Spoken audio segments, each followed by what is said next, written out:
mga latay sa katawan na mula sa mga sugat ng nakaraan na hinding-hindi maghihilom gaano man kahabang panahon ang magdaan.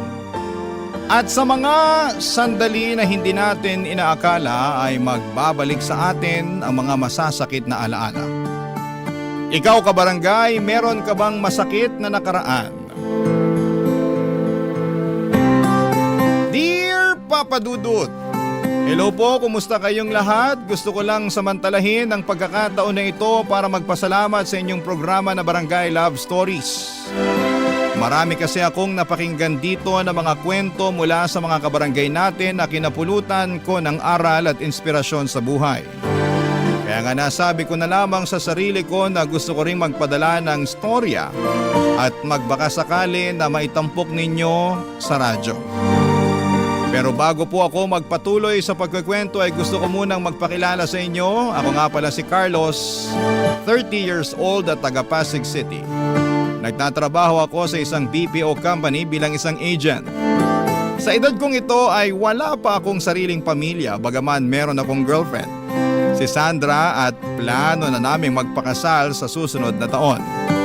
Ngunit hindi istorya ng pag-iibigan namin ang napili kong isalaysay, kundi ang karanasan ko noong kabataan ko sa kamay ng aking nanay, Amanda.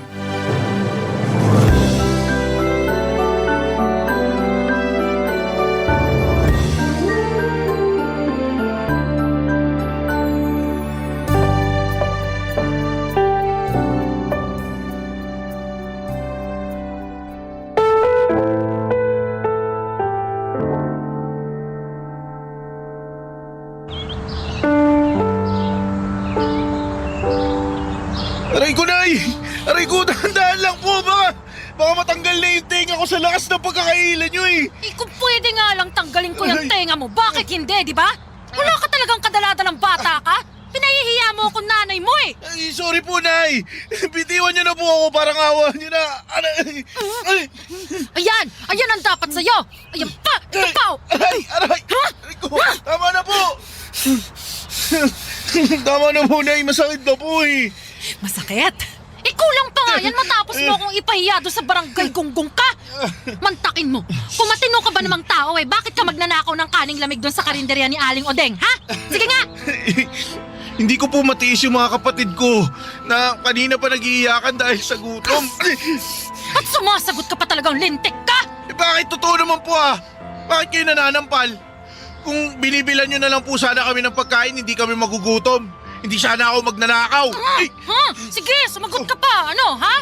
Kumanda ka sa aking bata ka. Makikita mo, hinahanap mo. Diyan ka lang, ha? Hahanapin ko lang yung... Teka, nasa na ba yun? Dapat nandito lang yun, eh. Dito ko lang yung sinabit, eh. Nay, ano po yung hinahanap nyo? Nay! Ano pa ba? Di yung... Eto! Nakita ko na yung hinahanap ko. Ano po gagawin nyo sa sinturon, Nay? Nay, wag po! Nay! Anong wag, ha? Dapat sa'yo, tinuturuan ng leksyon para matuta! Tama na po, Nay. Para awa nyo na po. Masakit na po. Wala akong awa sa katulad mong matigas ang ulo, ha? Dapat sa'yo, nilalatayan ng sinturon sa katawan para magtanda, ha? Ayun pa! Ayun pa! Ayun Tama pa! na po. Tama na. Masakit na po. Tama na. Ano? Ha? Sasagot ka pa ba ng pabalang sa akin? Hindi na po, Nay. Dapat lang yan dahil makakatikim ka ng husto sa akin. Ayaw ko sa lahat yung sinusumbatan ako na para bang hindi mo na yung kausap mo, ha? Ayus-ayusin mo, Carlos. Dahil kaya kitang patayin sa palo. Nagkakaintindihan ba tayo? Sagot! Opo, Nay. Puisit na bata to. Napahiya ako. Tumigil ka na dyan! Kalalaki mong tao! Napakaiyakin mo!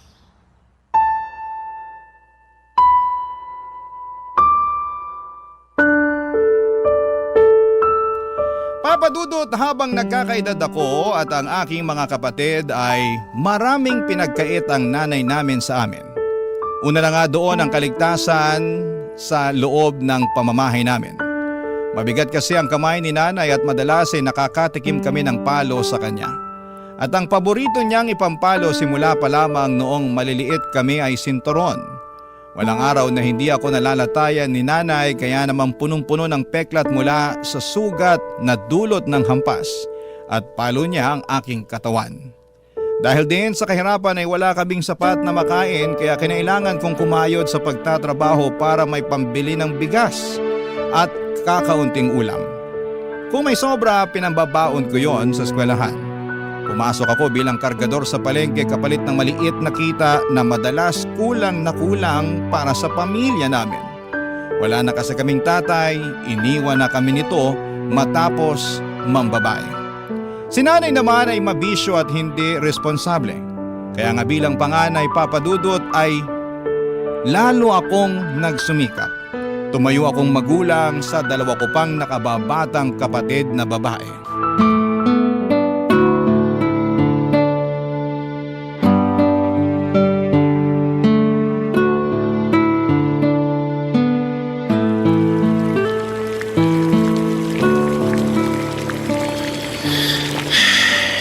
Siguradong matutuwa nito yung mga kapatid ko. Kasi paborito nila tong niluto ko. Apritadang manok. Buti na lang, binayaran na ako ni Aling Osang kanina. Nakabili ako ng ulam. Ay, tara ba? Ano ba yun? Puntahan ko na nga muna.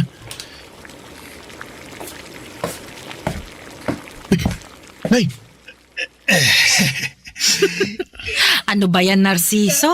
Ang lampa mo naman. Ay, di kaya. Buti pa tulungan na kita. Huwag kasi ang sahigang halikan mo. Nandito naman ako. Mamaya ka sa akin. Nay, sino po yung kasama ninyo? Ay, andiyan ka pala, Carlos. Buti pa tulungan mo tong Chong Narciso mo. Dali. Huwag yung pinanonood mo lang kami dito. Ay, Narciso si Carlos, panganay ko. Carlos, ano ba? Tutulala ka na lang ba dyan o tutulungan mo ako rito? Opo. Sige po. Halika, iupo natin siya sa bangko. Opo, Nay. Nagugutom ako. Nakakaamoy ako ng mabango. Ha? Ay, oo nga no. May niluluto ka ba, Carlos? Meron po. Buti naman dahil gutom na raw ang tiyong mo. Pero para po kasi sa mga At kailan kita tinuruan maging maramot, Aber? Parang pagkain lang pinagdadamot mo pa. Hala, sige. Pumunta ka doon sa kusina at ipaghain mo kami ng tiyong mo. Nay! Huwag mo akong simangutan ng ganyan, tatamaan ka sa akin.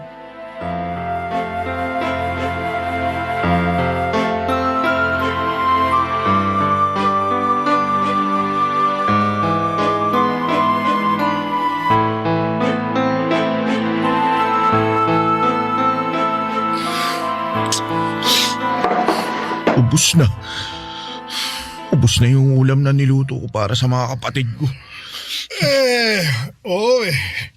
Sensya na. Napasarap kain ko. Di naman nasabi ng nanay mo na masarap palang magluto yung anak niya. Oo, kapag may lulutuin. Katulad ngayon.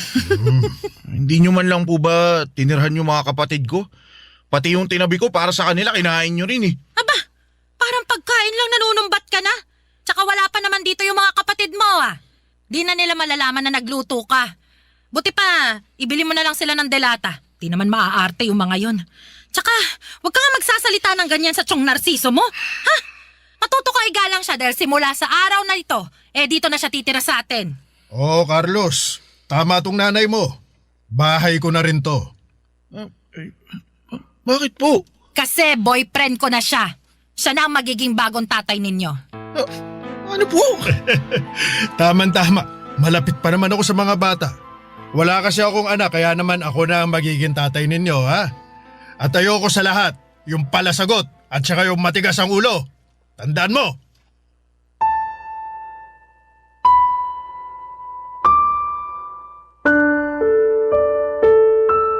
Papadudot, masama ang loob ko sa nanay namin dahil hindi niya ginagampanan ng maayos ang pagiging magulang. Na-question ko tuloy ang Diyos kung bakit sa dinami-rami ng pwedeng maging ama at ina ay sila pa ni tatay ang kinamulatan namin. Tapos hindi pa talaga nakontento si nanay dahil mas ginawa niyang impyerno ang buhay namin noong pinatuloy niya sa pamamahay namin si Chong Narciso. Hindi yun ang unang beses na nag-uwi ng lalaki sa bahay si nanay at pinakilala sa amin bilang bago naming tatay. Siguro ay panglima na si Chong Narciso dahil panandalian lamang ang mga nauna niyang karelasyon. Pero ito ang nagtagal at masasabi kong nagtiis sa ugali ng nanay namin na may pagkataklesa. Sa kabilang banda ay may pagkakapareho rin naman sila ng ugali at gawi. Tulad nga ng pagiging sugarol at pag-inom ng alak. Sobrang lungkot mga kapuso ng naging buhay namin. Bagay na nilalabanan ko. Barangay Love Stories. Barangay Love Stories.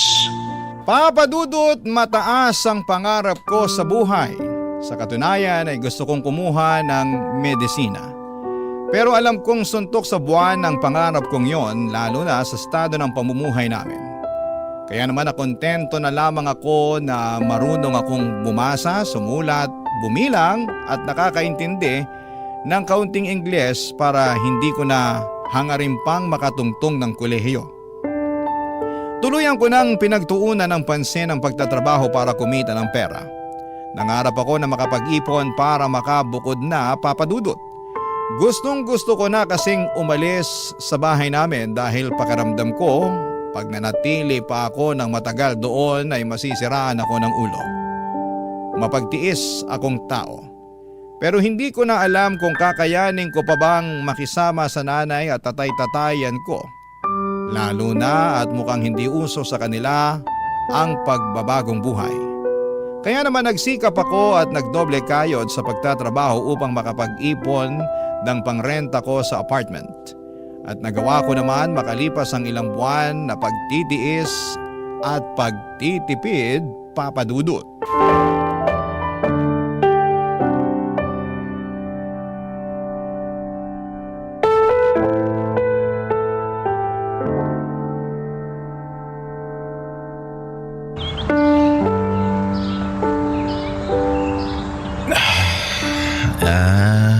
Nay, magpapaalam po sana ako.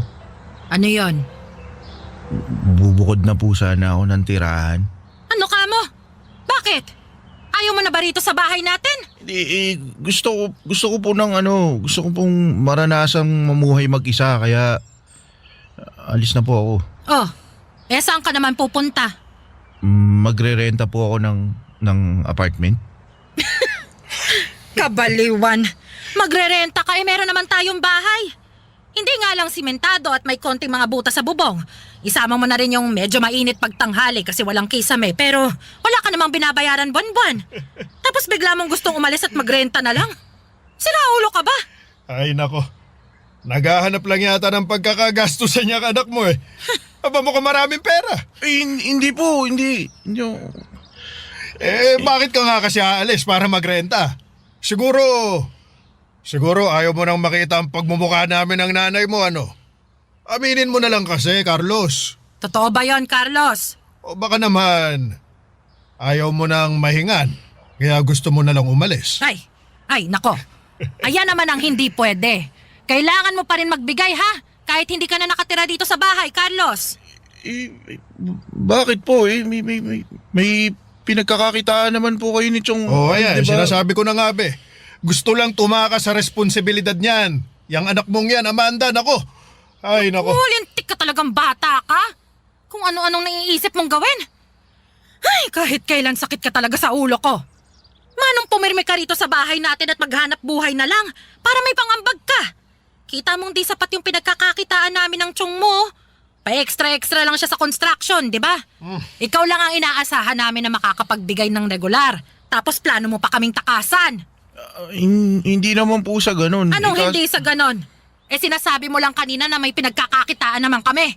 Sabihin mong hindi, sasampalin ko yung bunganga mo. Sobra naman kayo magsalita sa akin, ay. Buong buhay ko tumulong ako sa pamilya natin sa abot ng mga kaya ko. Kahit nga maliit pa ako Mas ako na nga yung nagtatrabaho para may pambili tayo ng pagkain tapos kayo. Kung hindi nakatunga nga lang dito sa bahay o kaya nakikipagchismisan sa mga kapitbahay, nandun kayo sa sugalan. Aray ko! Bakit niyo po ako sinampal? Sa tingin mo, bakit? Namumuro na yung bibig mo, lumalaki kang bastos at palasagot. Amanda, gusto mo bang ako nang umupak dito sa anak mo, ha? Ayoko sa lahat yung bastos at palasagot na akala mo kung sino eh. Sige, Narciso. Turuan mo ng leksyon yung batang yan para maalala niya kung ano lang siya sa pamamahay na to. Tama. Matagal nang hindi nakakasuntok tong mga kamao ko eh. Lagot ka sa akin ngayong ungas ka. Masyado kang madaldal, Carlos, ha? Nakakarindi ka na. Ha? Chong, teka, wag po. Ano? Nay, saklolo, wag po! Papa Dudut, ilang suntok at tadyak din ang inabot ko kay Chong Narciso bago niya ako tinigilan. Dinuraan din niya ako at ininsulto. Kung ano-anong pangit at masasakit na salita ang sinabi niya sa akin dahilan para magtanim ako ng matinding galit sa kanya. Kasabay ng mga sariwang pasako sa katawan ng pagkirot ng mga nagdaang latay mula sa sinturong ginamit ni nanay sa panghampas sa akin noong araw. Kaya nga kahit na malaki na ako noon ay malaki rin ang takot ko sa sinturon. Pag nakikita ko kasi ang bagay na yon ay naalala ko ang masakit at masamang nakaraan ko simula pagkabata. Bukod doon ay malaki din ang takot ko kay nanay, kaya 5 buwan ding naantala ang plano kong bumukod. Ngunit natuloy din ang pag-alis ko sa bahay namin at kahit na nakakatakot mamuhay ng mag-isa, kinaya ko at nagsikap ako na magpatuloy sa araw-araw. Doon ako nakapasok sa BPO sa tulong ng kaibigan ko at masasabi ko na kahit papaano ay umasenso ang buhay ko. Nagpapadala pa rin ako ng pera kina nanay para meron silang panggastos. Pero hindi ko sinabi sa kanila ang kinakaroonan ko dahil ayoko na matunton pa nila ako. Kaya lang makalipas ang 6 na buwan ay may inamin sa akin ang kapatid ko na ikinagulat ko ng husto. Papa Dudut.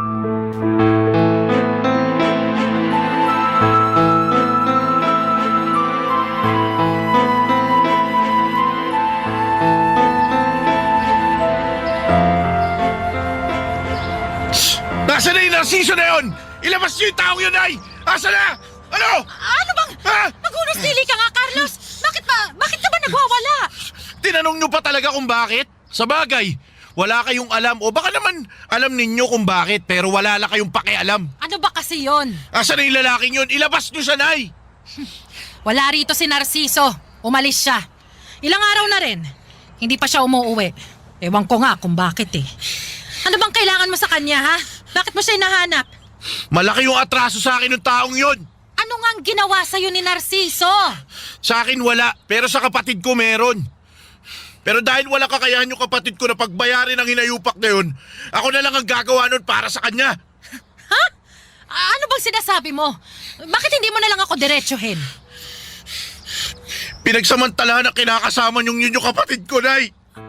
Ano ka mo? Huwag niyo sabihin hindi niyo alam yun. Hindi ko talaga alam. Wala namang sinasabi yung kapatid mo sa akin, kaya... Eh paano magsasabi yun sa inyo? Eh kulang na nga lang kalimutan nyo ng mga anak nyo kami. Sa sobra-sobrang pagmamahal nyo dun sa lalaking yun. Di ba? Di ba mas kinakampihan nyo pa siya kaysa sa amin? Huwag nyo sabihin hindi. Ako mismo naranasan ko noon nung nandito pa ako. Alam nyo kasalanan nyo kasi talaga to eh. Ano? Bakit ko naman to naging kasalanan? Kasi kayo yung nagpatuloy sa lalaking yun dito sa pamamahay natin. Mas inunan yung lumande kaysa magpakananay sa mga anak nyo. Sumusobra ka na sa mga pinagsasabi mo sa akin, ha? O bakit? Ako pa talaga yung sumusobra eh. Kumusta naman kaya kayo?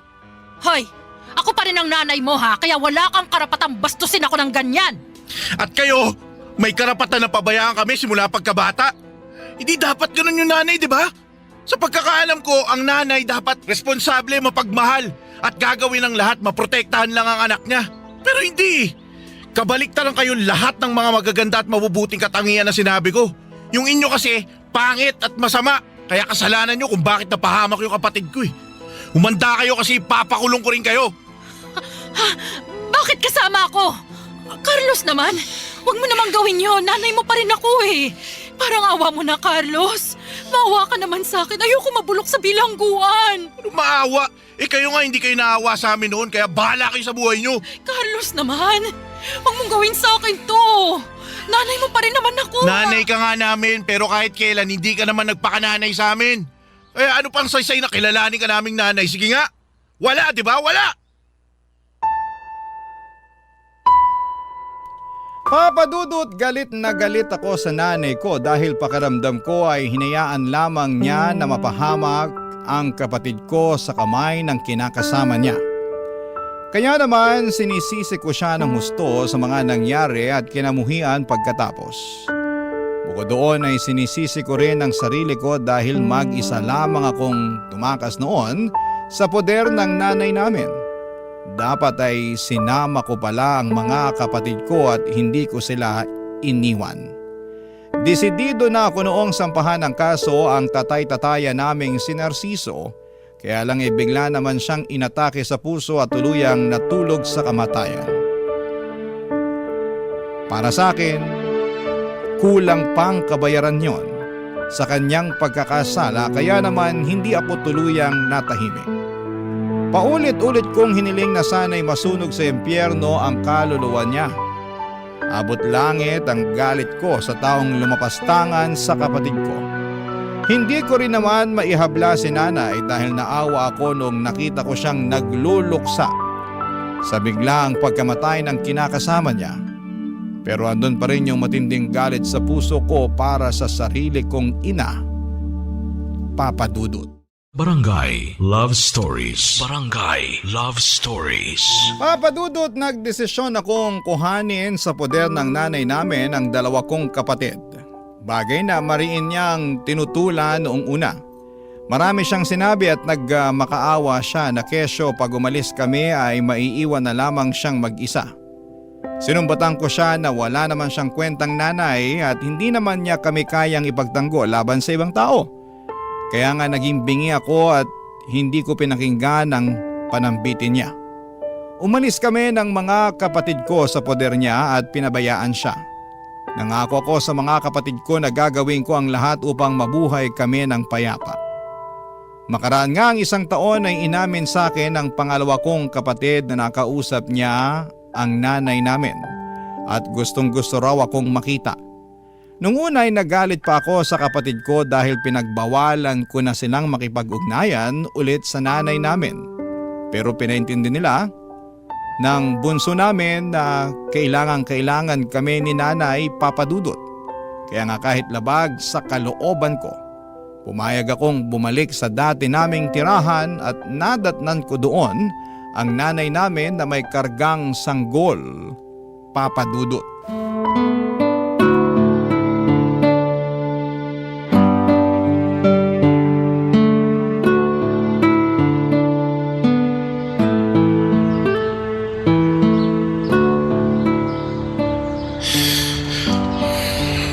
Nay, Carlos? Carlos, anak! Buti naman umuwi ka. Ang tagal ko nang hinintay ang pagbabalik mo, nak. Buti naman. Buti naman. hindi po ako umuwi. Sa totoo lang, labag sa loob ko na bumalik pa dito sa bahay natin eh. Wala naman po kasing magandang alaala sa lugar na to kundi yung pagmamalupit at pang-iinsulto nyo sa akin. Masaya na po kami ng mga kapatid ko na mabuhay ng malayo sa inyo. Alam ko. At tama naman talagang ginawa ninyo.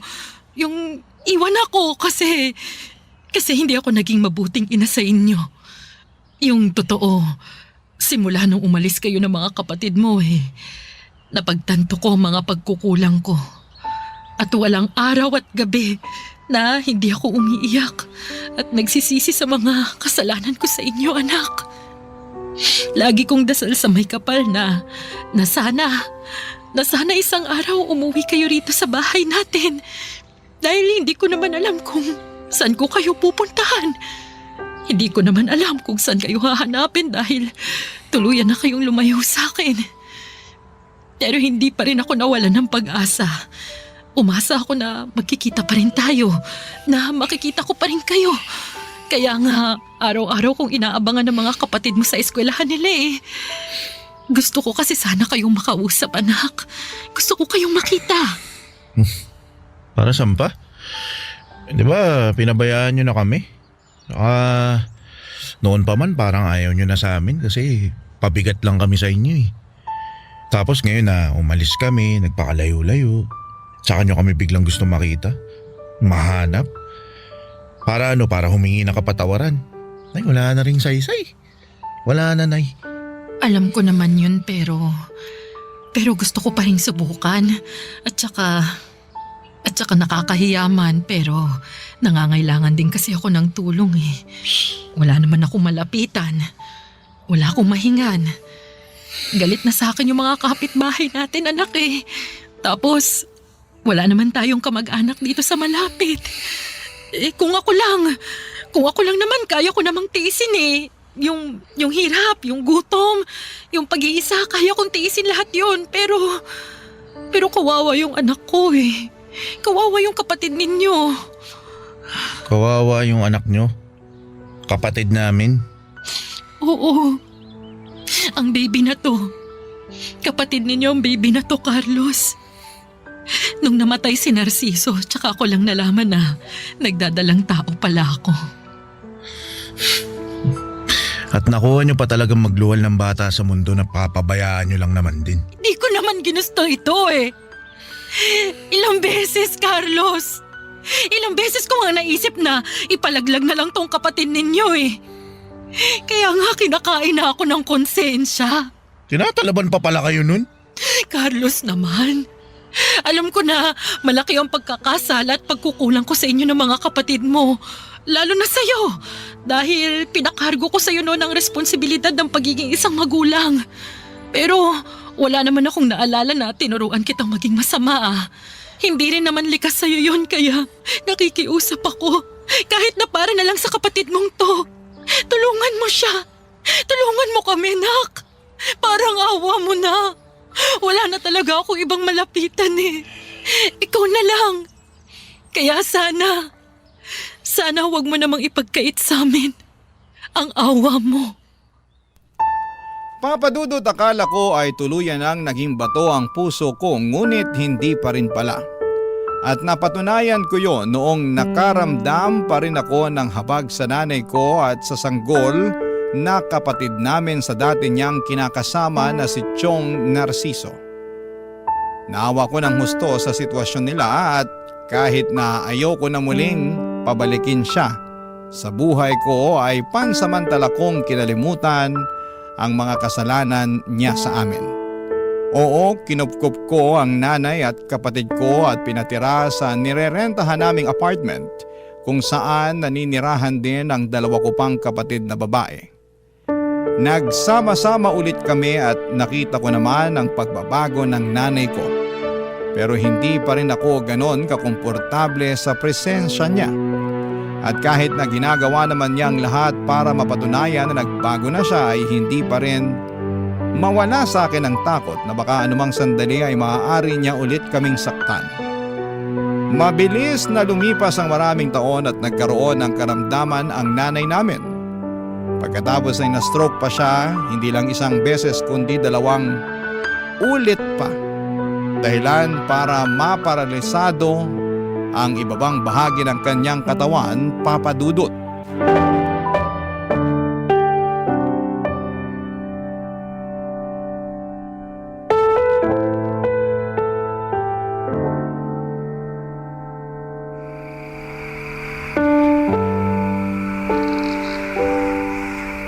May masakit po ba sa inyo, Nay? Meron. Pero hindi katawan ko. Kung tutuusin wala na nga akong maramdaman sa katawan ko. Hindi ko na maigalaw. Hindi ko na mailakad. Baldado na ako, anak. Po kayo mag-alala kasi naghahanap naman ako ng pwedeng mag-therapy sa inyo eh. Yung home base para hindi na kayo mahirapan. May kaibigan ako na na-stroke din yung nanay niya pero pagkatapos naman ng mga gamutan tsaka ng therapy, nakalakad naman ulit. Pero gagastos ka pa eh. Ayoko naman nun. Nahihiya na nga ako sa'yo, anak. Pakiramdam ko, hindi ako karapat-dapat sa mga kabutihan mo kasi naging masama akong nanay sa'yo nung araw. Nakaraan na po yun, Nay. Tsaka sa ilang taon naman nating pagsasama rito sa bago nating tirahan sinubukan naman ninyong bumawi. Sinubukan yung maging mabuting nanay sa akin, sa mga kapatid ko. Kahit na nung una, naiilang ako tsaka hindi ako sanay. Pero unti-unti naman nakumbinsin niyo ako na tuluyan ko na nga kayong mapagbagong buhay. Ewan ko ba naman sa akin? Kung bakit huli ko pa napagtanto lahat-lahat yun. Kung kailan nasaktan na kayo ng husto ng ibang tao at ng mismong mga kamay ko. Sa tuwing nakikita ko yung mga peklat ninyo sa katawan, dulot ng mga latay ng sinturo na hinahampas ko sa inyo nung araw natutulog ang puso ko. Hinayaan ko kayo na mapahamak at abusuhin ng ibang tao dahil naging mahina at makasarili ako. Araw-araw, Carlos. Araw-araw, inihingi ko ng tawad sa Diyos ang mga kasalanan ko sa inyo. At ngayon na may sakit na ako, pakiramdam ko, ito na yun. Ano pong ibig niyo sabihin? Ito na yung kabayaran ko sa mga kasalanan ko sa inyo. Ang tuluyan ng mawala sa mundong ito.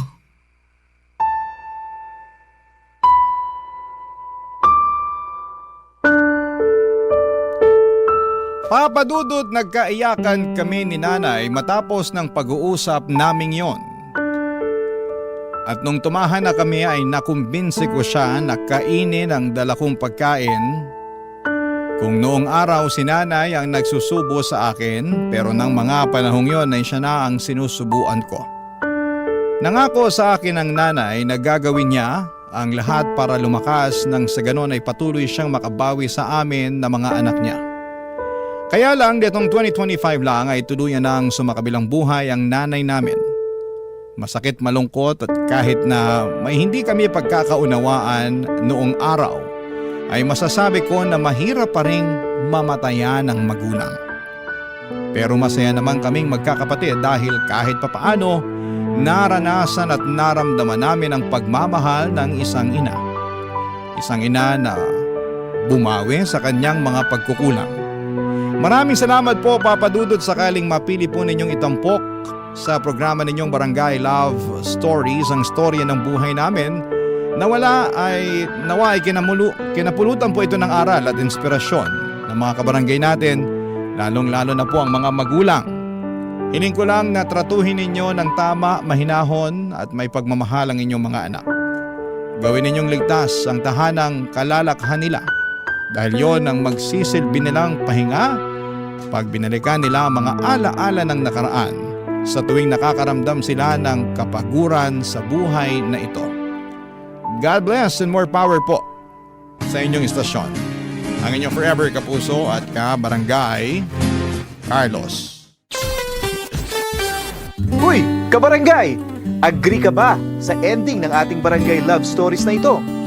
I-share mo na ang feelings mo sa ating comment section.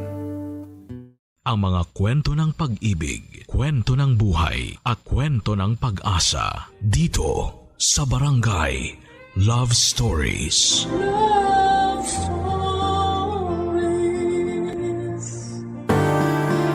Pag mahal natin ang isang tao ay hindi tayo gagawa ng isang bagay na makasasakit sa kanila.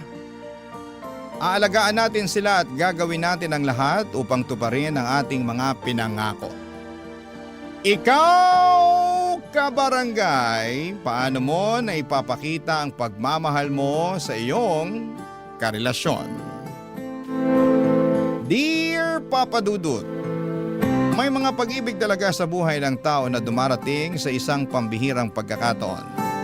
Yun bang hindi natin hinahanap o inaasahan ngunit gumagawa ang kapalaran ng paraan upang ating matagpuan. Yan ang eksaktong karanasan ko sa buhay nang makilala ko si Nico. At yun din ang rason kaya ako napasulat sa inyong programa na Barangay Love Stories. Pero bago po ako magpatuloy sa paglalahad ng aking istorya, ay magpapakilala muna ako sa mga kabarangay po natin. Ako nga pala si Mariela, 34 years old at taga Quezon City. Nagtatrabaho ako bilang branch personnel sa isang kilalang pawn shop at matagal na akong nangangarap na makapagpadala ng sulat sa inyong istasyon. Magsisimula ang lahat 3 years ago kung kailan ay okay na ako. Ready na akong tumandang dalaga at ang mantra ko sa buhay ay hindi ko kailangan ng lalaki.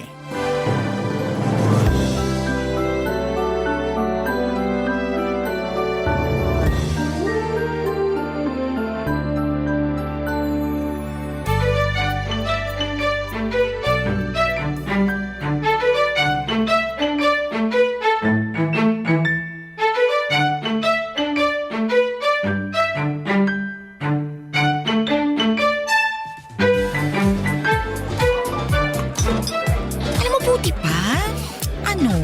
Ano? Umalis ka. Ha? Saan naman ako pupunta gaga nitong...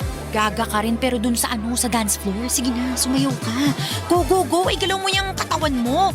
Para mawala ang pagiging tensyonado. Enjoy the night. Ubusin ko lang tong iniinom ko tapos sunod ako sa'yo. Ha? Uy, sure ka? Mamaya, umiska po ka na lang dyan bigla kasi tinatawagan ka na ng jowa mo para mag-check-in. Oy, shut up. Huwag ka na maraming ebas dyan. Sige na, sayaw na. Go, girl. Enjoy the music. Alam ko kanina mo pa bet na bet magwala sa dance floor.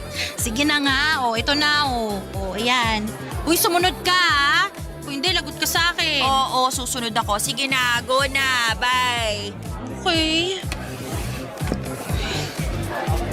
Teka, okay na siguro tong pwesto ko, no? Sakto, ang ganda ng music. Nakakaganda sa bayan. Ay! Naku, pasensya ka na, miss. Halika, tulungan na kitang tumayo. Akin na yung kamay mo, alalayan na kita. Salamat. Nasaktan ka ba? Hindi naman, pero nagulat lang ako. Pasensya na ulit ha, matao kasi kaya hindi kita napansin. By the way, ako nga pala si Nico. Ikaw, anong pangalan mo? Ha? Sabi ko, anong pangalan mo? Ako nga pala si Nico. Ako nga pala yung future girlfriend mo. Ano? I mean, Mariela. Mariela ang pangalan ko. Nice to meet you, Mariela.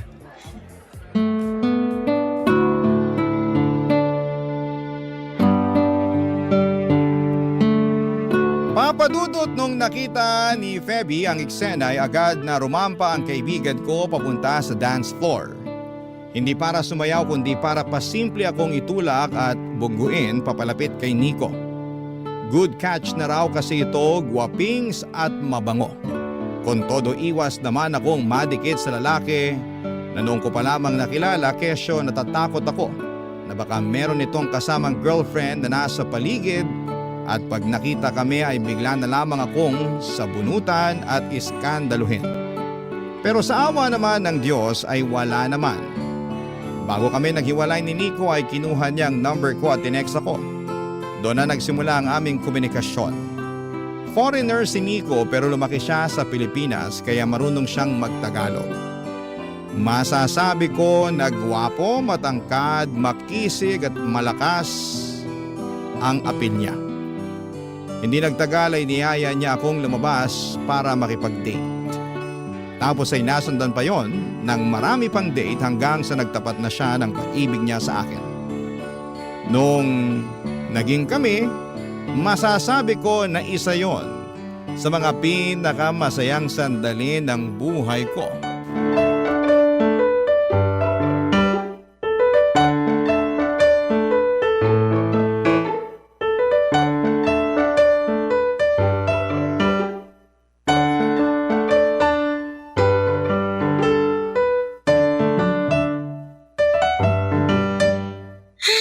sarap ng ganito, no?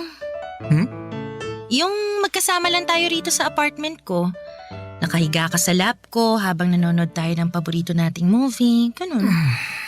Oo nga eh. Nakaka-relax talaga. Alam mo, sobrang saya ko pag magkasama tayo. Ako rin naman. Tsaka kahit na nakakaisang taon na tayo, pakiramdam ko kahapon lang tayo nagkakilala. Talaga? Paano mo nasabi? Paano ba? Yung intensity, yung dating ng mga feelings ko kapag kasama kita, katulad pa rin nung nararamdaman ko nung unang beses na nagkakilala tayo. Nung nabunggo kita sa dance floor? Oo. Alam mo, ang totoo, kahit na nasaktan ako ng slight doon sa pagkakaumpog ko kinilig naman ako kasi gwapo-gwapo mo. Kahit kailan napakabulera nitong girlfriend ko. Uy, di kaya yan bola. Alam ko naman. Siyempre, nagbibiro lang ako. Pero, ako rin naman. Ano yan? Na habang tumatagal tayo, mas nadadagdagan yung pagmamahal ko sa'yo. Kumbaga, corny man pakinggan pero araw-araw kitang minamahal. Lalong minamahal. Ikaw yata yun ang bobola sa atin Uy, hindi kaya. Nagsasabi lang ako ng totoo. Naniniwala naman ako. Ramdam ko kaya na mahal mo ko. Aba dapat lang dahil para sa akin, ikaw na ang babaeng nakikita ko na makakasama ko hanggang mangulubot tayo. Grabe naman yung mangulubot. Pero kailan mo ko planong ipakilala sa pamilya mo? Ha? Paano naman napunta dyan yung usapan? Wala lang. Natanong ko lang kasi kung ako na yung babae na nakita mo na makakasama mo hanggang mangulubot tayo, ibig sabihin may plano ka ng pakasalan ako, tama? Tama. Pero bago tayo magpakasal, kailangan muna nating hingi ng approval ng mga magulang natin, di ba? Okay ka na sa pamilya ko, approve ka na kina mama at papa, pati sa mga kapatid ko. O, sama mo na yung mga alaga naming aso at pusa, di ba? Pero ako ba? Tingin mo, approve kaya ako sa parents mo? Tingin ko naman, oo. Kahit na pinay ako? Ah, Pero baka magbago pang mga isip nila pag nakilala nila ako. Kaya sana ipakilala mo na ako sa kanila. Paano naman may panahon pa sila para magustuhan ako? Plano ko naman talaga yun, babe. Pero dumidiskarte pa ako Naniniwala naman ako na magugustuhan ka nila. Na ikaw ang makakapagpabago ng puso na nakatali na sa tradisyon namin. Pero babe, kailan nga? Kailan mo ko plano ipakilala sa kanila? Ayokong mangako pero gagawin ko ng paraan. Babe, may tiwala ka naman sa akin, di ba? Oo naman, meron. Siyempre, boyfriend kita. Yun, kaunting tiis na lang muna, babe. Makakatsyempo rin ako, okay? Ang mahalaga, magkasama tayo ngayon.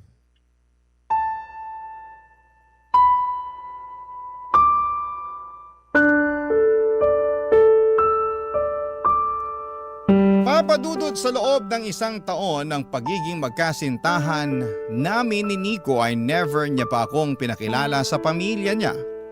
At ang katuwiran nga niya ay hindi pabor ang mga ito na magkaroon siya ng karelasyon na isang Pinay. Sa totoo lang ay nasaktan ako nung nalaman ko ang bagay na yon. At aaminin kong nagdalawang isip pa ako kung ipagpapatuloy ko ang pakikipagrelasyon kay Nico gayong komplikado pala ang kanyang estado. Pero nanaig pa rin ang puso ko laban sa aking isipan nang papasukin ko na sa aking buhay si Nico Papadudot. Ramdam ko naman na mahal niya ako at sincero siya sa kanyang intensyon na ipaglaban sa kanyang pamilya ang aming pag-iibigan.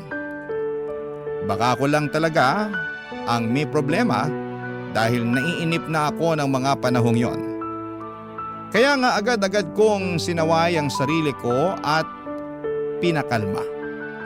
Nagtiwala ako sa sinabi ni Nico na gagawa niya ng paraan at mamadaliin upang maging legal na kami sa kanyang pamilya. When you hold Barangay Love Stories. Barangay Love Stories.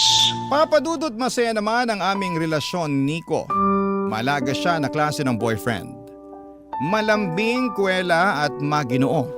Hindi naman sa pagkukumpara pero ibang-iba talaga siya sa mga naging ex kong Pinoy. Mabait at magalang din siya sa parents ko at kasundo ng mga kapatid kong lalaki lalo na sa usapang mobile games. Pakiramdam ko ay wala na talagang makapaghihiwalay sa amin. At ako na ang pinakamaswerteng babae sa balat ng lupa nang dumating si Nico sa buhay ko. Kaya nga nangako ako sa aking sarili na alagaan ko ang relasyon namin. Sa abot ng makakaya ko. At inuunawa ko ang pagkakaiba ng pamilya ko sa pamilyang kinalakhan ni Nico. Umaasa ako na balang araw ay makikilala ko rin ang mga magulang at kapatid niya dahil mahalaga sa akin ang bagay na yon. Gusto ko na kagaya ng pamilya ko ay matanggap din ako ng pamilya ni Nico. Mabilis na lumipas ang 2 taon ng aming relasyon. At hindi pa rin natupad ang pangako ni Nico na ipapakilala niya ako sa kanyang pamilya, Papa Dudut.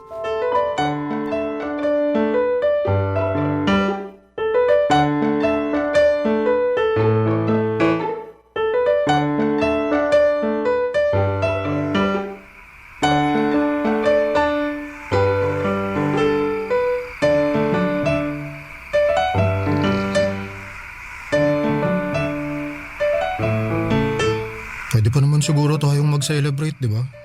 Total, ito na. Nandito na ako. Babe, ano pang isa-celebrate natin? Itapos na yung birthday mo. Alauna na kaya ng madaling araw. Mariela naman eh. Nandito na nga ako. Huwag mo na sanang gawing komplikado ang lahat. At ako pa talagang nagpapakomplikado sa lahat. Eh sino pa nga ba? Alangan naman ako eh. Sabi ko nga pwede pa rin naman nating i-celebrate yung birthday ko. Ikaw lang naman yung may ayaw kasi kamo, ibang araw na ngayon. Bakit? Totoo naman ah. Alam mo nakakasama ka na ng loob. Bakit na naman? Ano bang ginawa ko? Nagtanong ka pa talaga, kasalanan mo kung bakit tayo nag-aaway ngayon. Sana sinama mo na lang ako dun sa birthday party mo sa bahay ninyo para hindi ko na kailangang gawin pa lahat ng paghahanda na to sa birthday mo. Masasayang din naman pala. Sinusumbatan mo ba ako sa mga ginawa mo? Hindi! Oo, basta! Kasalanan mo! Ay, nasasabi mo lang yan kasi emosyonal ka ngayon. Meron naman akong dahilan para maging emosyonal, di ba? Buti sana kung isang beses lang nangyari to. Yung kada sasapit ang birthday mo may iwan ako sa apartment dahil hindi ako pwedeng sumama sa inyo kesyo hindi pa nga kasi tayo legal sa mga magulang mo. Eh anong gusto mong gawin ko, ha? Isama ka kahit bawal? Sabi mo gagawan mo ng paraan. Gagawan mo ng paraan para makilala na ako ng parents mo. Oh, ano nangyari doon sa pangako mong yon, ha? Ginagawan ko naman ng paraan Di pa lang ako makatsyempo. Masyado ka namang atat. Sige, atat na kung atat. Pero bakit? Masisisi mo ba ako? Pakiramdam ko kasi kulang ako Na out of place ako kasi ikaw lang ang nakakaalam tungkol sa akin. Nico, ang tagal na natin. 2 taon na tayo pero ni isa sa pamilya mo hindi pa ako nakikilala. Ano? May plano ka ba talagang sabihin na may girlfriend ka? O gusto mo na lang na maghiwalay tayo para wala ka ng obligasyon na ipakilala ako? Ay. Ano? Mamili ka. Ganun. Sige. Ayan. Anong gagawin ko dyan sa cellphone mo? Yan, tawagan mo parents ko, dali. Magpakilala ka. Ipakilala mo yung sarili mo. Sabihin mo girlfriend kita, dalian mo. Yan naman ang gusto mo, di ba? Hindi ka kasi makaintindi. Sinabi ko na sa'yo natutol sila sa relasyon natin. Natsyempo pa ako para ipakilala ka. Pero nagmamadali ka kaya ikaw na, sige dali, magpakilala ka. Pakilala mo yung sarili mo. Tingnan natin kung hindi nila tayo paghiwalayin.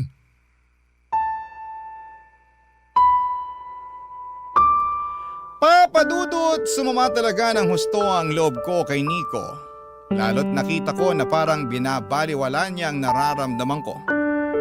Isama niyo na rin ang effort ko sa paghahanda para sa kanyang kaarawan at paghihintay na dumating siya.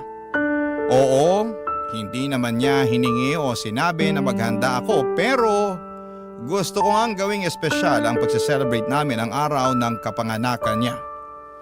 Na-realize ko tuloy na kahit na ano palang haba ng pasensya at pag-iintindi mo, kahit na sinubukan mo ng lawakan ang isipan mo ay darating ka pa rin sa punto na mapapagod ka na lamang at muling maiinip.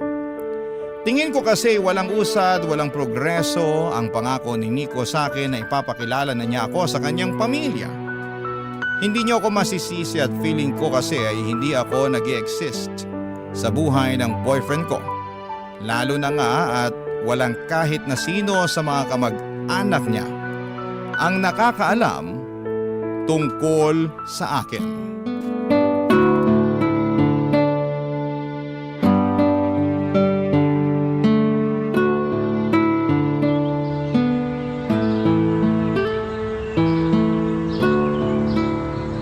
Anak ka ng... Until now, hindi ka pa rin pala niya napapakilala sa pamilya niya? Ganun na nga.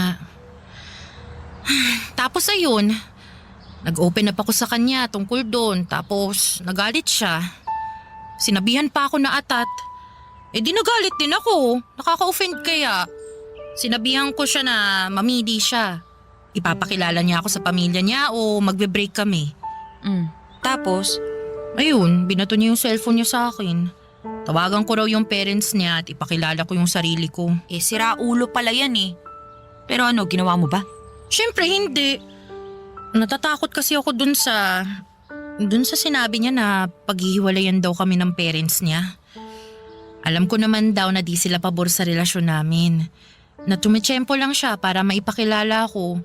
Pero nagmamadali raw ako masyado. Girl, 2 taon na kaya kayo, kaya may karapatan ka ng magmadali. Yun na nga. At saka, Tsaka ano pa? May iba pa? Sige na, ibira mo na, sabihin mo na ano ba yan? hindi lang naman yun yung issue ko sa kanya eh. Marami pa, katulad na lang nung na hindi niya ako pinapost sa social media niya. Sa kahit anong social media account niya, wala. Ay hala. Girl, iba na yan. Ang katwiran niya raw, di lang daw siya pala post pero nung stino ko yung account niya, nakita ko doon na may album pa nga siya sa mga naging ex-girlfriend niya eh. Tapos, alam mo yun, yung kada birthday nila, may pa-edit pa siya na long message. Pero yung sa akin, ni simpleng happy birthday na caption, wala talaga. Hindi kaya sadya yan ng Nico na yan ha? Kasi ayaw niyang malaman ng mga friend niya sa social media na may girlfriend siya. In short, tinatago ka niya. Hindi naman siguro gagawin yun ni Nico. Gaga! Anong hindi? Halatang halata naman sa galawan niya. Naku, alam mo kung ako sa'yo, maalarma na ako. Abnormal na yan, hindi ganyan ang boyfriend. Girl, magduda ka na.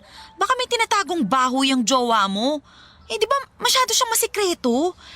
Hindi ko tuloy maiwasang magduda dyan. Papadudot, ayaw ko na sanang i-entertain sa isipan ko ang mga pinagsasasabi ni Feby tungkol sa galawan ni Nico. Pero masama ba akong girlfriend kung hindi ko mapigilan?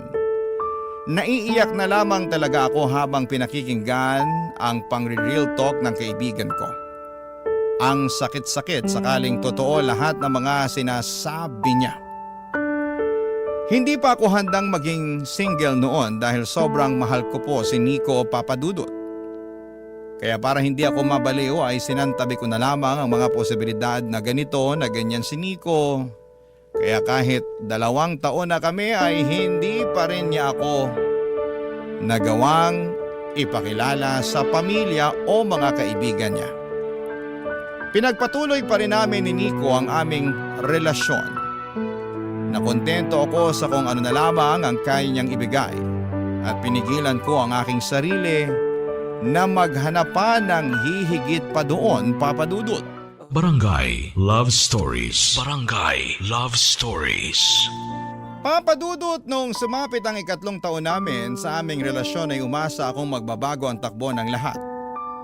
Yung banguusad kahit papaano. Hindi na rin kasi bata ang aming relasyon para hindi mag-level up. Hindi naman ako umaasa ng bonggang-bonggang may magaganap.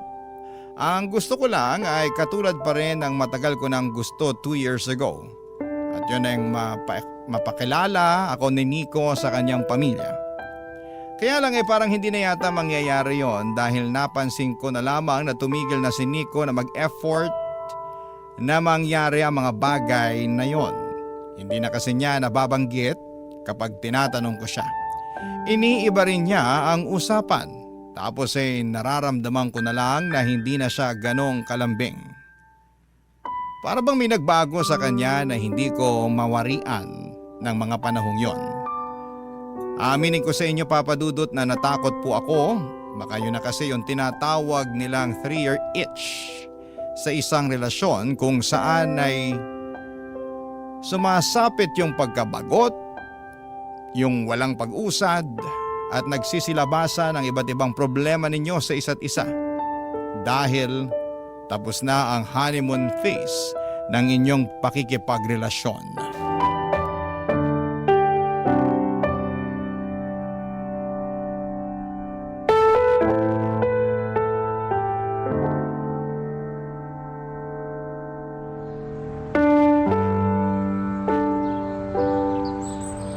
Babe, pwede ba tayong mag-usap? Tungkol saan? Nababother na kasi ako eh. Bakit? Sa relasyon natin. Sa atin. Nababother na talaga ako. Ano na naman bang problema? Ayan! Anong ayan? Ako? Ako yung problema? Hindi. Oo. Ano ba talaga, Mariela? Hindi ka naman dating ganyan eh. Yung madaling uminit ang ulo. Pero ngayon parang kahit ano na lang ang gawin ko. Kahit ano na lang yung sabihin ko nakaangil ka na kagad sa akin. Inis na inis ka na kagad sa akin. Anong magagawa ko kung kada may gagawin ka, kada may sasabihin ka, nakakainis talaga eh. Saka hindi mo man lang ba naisip yung kagaganyan mo? Kasasalita mo ng kung ano-ano na kesyo bothered ka, may nararamdaman ka. Ultimo kalit-liit ang bagay, may sinasabi ka, sana naisip mo na nakakainis na. Masyado mo na lang binibigyan ng pansin ang lahat ng bagay. Lahat na lang binibig deal mo. Hindi naman ako magkakaganito kung wala naman ako nararamdamang mali, di ba? Nico, hindi ako manhid. Alam ko may nagbago na. Sa atin, sa relasyon natin. Nico, malayong-malayo na tayo sa dating tayo eh. Ewan ko ba kung kailan nag-umpisa to, basta napansin ko na lang, kaya nga kinakausap kita ngayon. Gusto kong malaman kung mahal mo pa ba ako. Kung ano pa bang plano mo sa relasyon natin. Kasi kung tatanungin mo ako kung mahal kita. Oo pa rin ang sagot ko. Sorry, pero nagsinungaling ako. Ha? Nagsinungaling ako sa'yo nung sinabi ko na ikaw na yung babaeng nakikita ko na makakasama ko sa pagtanda. Kasi mukhang hindi na mangyayari yun. Hindi ko na matutupad yung pangako ko sa'yo na pakakasalan ka dahil kailangan na nating maghiwalay. Ha? Ano bang pinagsasasabi mo? Mabigat sa akin na gawin ang bagay na to pero wala akong magawa. Naiipit ako sa sitwasyon na wala akong kawala eh. Nico, alam mo hindi ito yung panahon para bigyan mo ako ng bugtong. Bakit hindi mo na lang ako diretsuhin, ha? Bakit ka bigla makikipaghiwalay? Mariela, pinagkasundo ako ng pamilya ko sa ibang babae. Ano? At kailangan kong magpakasal kasi kahilingan yun ng mama ko na may sakit sa puso. Gusto niya na bago siya mawala, makita niya akong kinakasal. At pumayag ka naman. Wala nga akong magawa at wala rin akong kawala, di ba? Tradisyon na yan ng pamilya ko. Ayoko namang biguin ng mama ko. Ayoko na hanggang hukay madismaya siya sa akin. Ayokong isumpa niya ako kasi sinuway ko yung utos niya kaya pasensya ka na, Mariela. Papadudot, sobrang sama ng loob ko nang sabihin sa akin ni Nico ang bagay na yon. Pinaasa lamang niya ako at sinayang ang oras ko. Buong akala ko ay siya na talaga ang lalaking makakasama kong tumanda, ngunit bigla na lamang naglaho na parang bula sa kawalan ng pangako niyang yon. Ang sakit-sakit din na malamang ikakasal na siya sa iba at hindi po sa akin. Wala na ako nagawa kundi ang umiyak na parang wala ng bukas nang makipaghiwalay sa akin si Nico. Para akong masisiraan ng ulo ng mga panahong yon. Nung iwan ako sa bahay ng ex ko na walang lingon-lingon ay halos hindi ko kayanin. Kaya agad kong tinawagan si Feby para damayan ako. To the rescue naman ang kaibigan ko at agad akong pinuntahan sa apartment para samahang humagulhol at magalit sa dati kong kasintahan. Isang linggo ang mabilis na lumipas at hindi pa rin ako okay. 3 araw din akong nag-leave sa trabaho para magmukmok. Pero dahil hindi naman ako mayaman, kinailangan ko nang pumasok para kumain. Buti na lamang at nandyan si Feby, lagi niya akong nililibang at dinedistract para hindi ko maisip na broken-hearted ako. Tuwing weekend ay nakaugalian na naming gumala at sumubok ng mga bagong restaurant sa QC at isang araw ay nakita ko na lang si Nico na papalabas sa isang motel. May kasama po siyang babae na mukhang walker ayon sa kaibigan ko. Tapos ay ganoon na lamang ang gulat namin nang makita naming nakipaghalikan pa si Nico sa naturang babae bago niya ito pinasakay ng tricycle.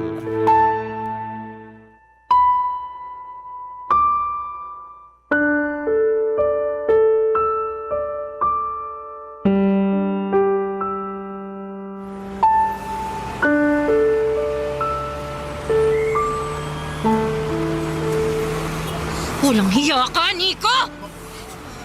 Mariela! Phoebe, anong ginagawa niyo rito? Kami yatang dapat magtanong sa'yo niyan. Nakita ka lang naman namin nakakalabas lang dyan. Dyan! Sa motel na yan! Huwag mo nang i-deny kasi may picture ako dito. Ebidensya. Bukod doon, nakita ka rin namin na may kasamang babae na mukhang bayaran. At hinalikan mo pa nga bago mo pasakay ng taxi. Akala namin ikakasal ka na. Di ba bawal yung ginagawa mo? O baka naman dun ka sa babaeng yun ikakasal. Tama ba? Siyempre hindi, no? Nakilala ko lang yung kagabi sa... O di huling-huli ka nga! Malandi ka talagang lalaki ka! Umamin ka nga, Nico. Totoo ba talaga yung sinabi mo tungkol sa pinagkasundo ka sa ibang babae kaya hiniwalayan mo ko? Oo, alam ko na wala na tayo. Pero may karapatan pa rin akong malaman ng totoo, di ba? Lalo na't gabi-gabi kong sinisisi ang sarili ko na baka kasalanan ko talaga kaya nasira ang relasyon natin. Na baka sumobra ako. Na baka naging mapaghanap ako, ganun. Oo nga, deserve na kaibigan ko na malaman ng totoo. Ay, nako! Dami nyo namang arte. Ganyan ba talaga kayong mga babae? Masyado kayong emosyonal, wala naman sa lugar. Anong sinabi mo? Tinatanong ka na maayos ng kaibigan ko kaya sumagot ka na maayos. O baka naman gusto mong makita ang isa pa naming ugali. Gusto mong makita kung paano kami maging bayolente, ha? Ha? Ha? Ano? Phoebe, tama na. Minahong ka lang. Hindi! Ang hirap eh! Sira ulo tong ex mong tukmol na to eh! Nanggigigil ako patikimin ng flying kamao ko eh! O ano? Sasagot ka ba? Masusuntok kita! Ay, oo na. Sige na. Amin na ako para manahimik na kayo. Pagkatapos nito, talo-talo na tayo, ha? Kanya-kanya na ulit, okay? Baliw! Phoebe, please. Sige na. Magsalita ka na, Nico. Ay, nako. Paano ba to? Dami nyo kasing arte, pero sige, aamin na ako. Hindi totoo yung sinabi ko sa'yo na pinagkasundo ako ng parents ko sa ibang babae para magpakasal. Wala yun. Imbento lang yun kasi gusto ko nang makipaghiwalay sa'yo. Alam ko na hindi ka kasi papayag, lalo sabi mo pa nun, mahal mo pa rin ako. Pero hindi na kasi kita mahal, Mariela eh. Ay, mali. Hindi naman talaga kita minahal. Sakto lang, masaya lang ako kasi nandyan ka. Pinapansin mo ako, inaasikaso. Pinatutuloy sa apartment mo pag kailangan ko. Pero wala naman talaga akong planong makisama sa'yo tapos pakasalan ka pa kaya? Yun din ang rason kaya hindi kita maipakilala sa mga magulang ko. Tsaka wala na rin naman talaga akong mga magulang. Ulila na ako simula pagkabata at tsaka wala rin akong mga kapatid. Sino yung ano? Sino yung mga nasa picture na pinakita mo sa akin na sabi mo pamilya mo? Wala yun, kinuha ko lang yun sa internet. Hindi ko naman nakalain na mapapaniwala ka. Na mauuto kita kaya sinakyan ko na lang. Pinangatawanan ko na lang. Yakap pala talaga eh! Ha? Aray ko! Ha? Aray! Kapal mo ka mo! Uy! Ha? Kapal mo ka mo! Sakta ng kaibigan ko! Loko-loko to? Phoebe, Tama na! Hindi! Anong tama na? Kulang pa nga yan sa mag-asawang sampal na binigay ko sa siraulong yan dahil sa ginawa niya sa'yo. Hoy! Nico! Ang kapal naman ng mukha mo na paglaruan ng damdamin ng kaibigan ko? Eh, para ko na yung kapatid tapos sasaktan mo lang? Ha? Napakalandi mong lalaki, kakapal mo! Tama si Phoebe! Napakalandi mo! Napakasama mo, manloloko ka, manggagamit ka! Buti na lang talaga naghiwalay na tayo! Buti na lang nawala ka sa buhay ko kasi salot ka! Makarma ka sana, Nico! Napaka-abusado mo!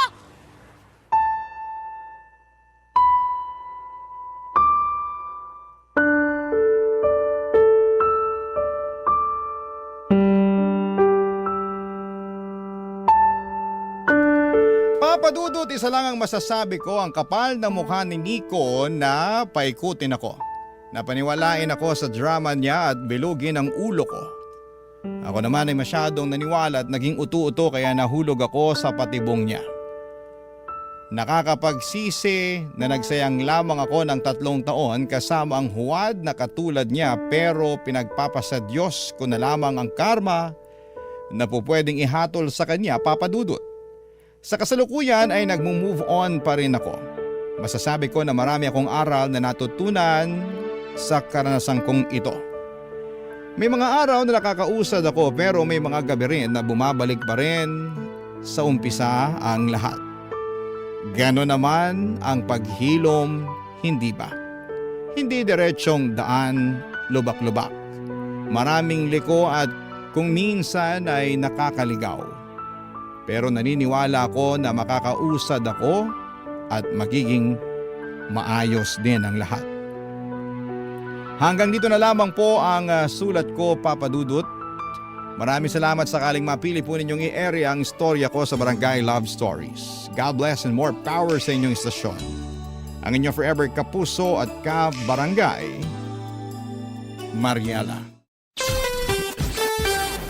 O ikaw, kabarangay, kumukulo rin ba dugo mo? Pwede kang mag-iwan ng comment sa ating comment section.